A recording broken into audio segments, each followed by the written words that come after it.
الروزيتا دي بتاعت الاكس جنريتور دي عشان تدي اشاره مجرد ما الترانس بيقع بيبعت سيجنال اشاره دي بتقفل، النقطتين بيقفلوا هنا عن طريق الكونتاكتور وبيوصلوا اشاره للجنريتور عشان يبدا تشغيل. يبدا التشغيل بتاعه.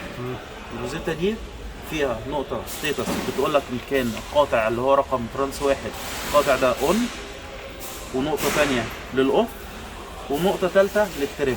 يعني اول اتنين دول عشان خاطر الاون يقول لك ان القاطع الرقم 1 ده اللي هو ترانس رقم 1 شغال هتلاقيها كلوز.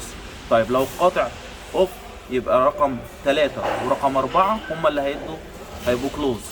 طيب القاطع تريب يبقى رقم 5 ورقم 6 هما اللي هيبقوا كلوز. الثلاثه دول باخدهم على البي ام اس دول حضرتك هتوصلوا للبي ام اس. ماشي. الواحد دول ستيتس اذا كان قاطع اون او اوف او ستريب. ماشي. اكس جنريتور هتبقى كلوز امتى؟ لما ترانس 1 يقع حسب بقى اندر اوفر في السيكونس. دي هاخد منها طرفين ويروحوا هيروحوا للجنريتور مجرد ما يحصل على ترانس 1 اندر اوفر سيكونس فيلير.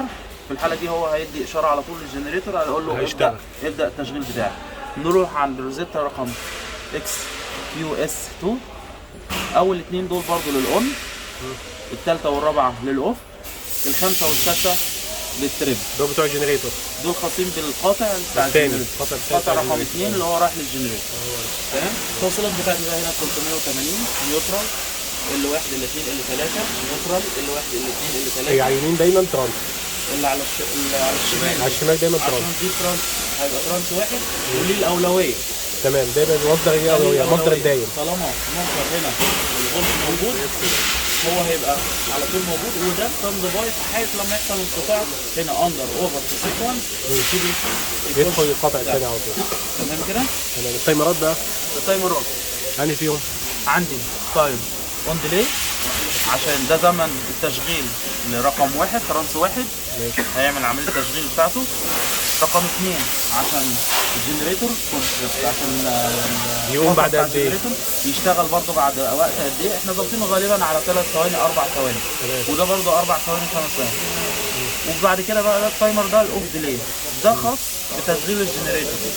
يعني الطرفين دول هم دول. تمام. ده امتى بيشتغل مع تي 2 1 ولما بيعمل عمليه فصل بعد الزمن اللي احنا ظابطينه عليه اللي هو 5 ثواني من الفصل بتاعه بيبتدي يقفل النقطتين دول ويوصلهم على الزيت بيشغل لحضرتك الجنريتور. عندنا بقى فيوزات حمايه، حاطط 3 فيوزات حمايه للديجيتال باور ميتر اللي هم دول. تمام.